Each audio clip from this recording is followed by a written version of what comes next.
Hello again.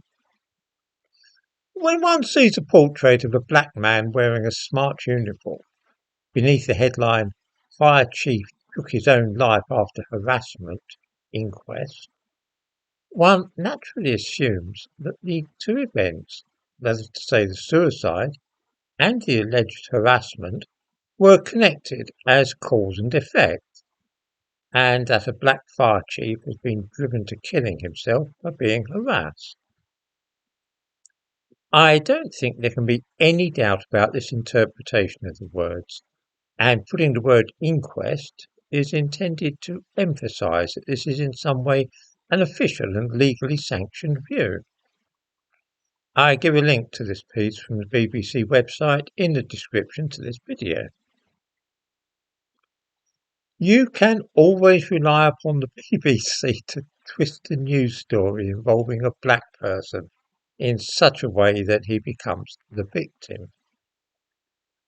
What actually happened was that the West Midlands Fire Service promoted this fellow to the rank of Chief Fire Officer based upon a CV which was found to be fake. In order to hold the role of Chief Fire Officer, one must hold an MBA, Master of Business Administration, which this man, Wayne Brown, claimed in his CV to have. He did not, and so was guilty of fraud by misrepresentation under the 2006 Fraud Act. People are not only sent to prison for this offence, but the court can order them to repay their salary to the organisation which they have defrauded. In the description to this video, I give a link to a case a few years ago about this very thing. A former senior executive in the National Health Service had lied on his CV relating to a degree, and not only was he sent to prison for fraud, but he was also ordered by the courts to repay £97,000 of the salary which he had received under the Proceeds of Crime Act.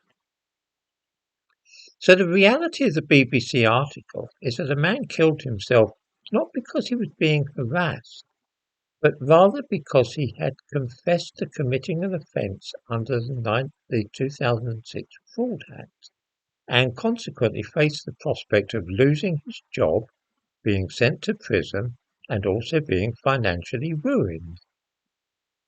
Of course, his death was none the less a tragedy for that, but to portray him as a helpless victim of bullying and harassment is grotesque in the extreme.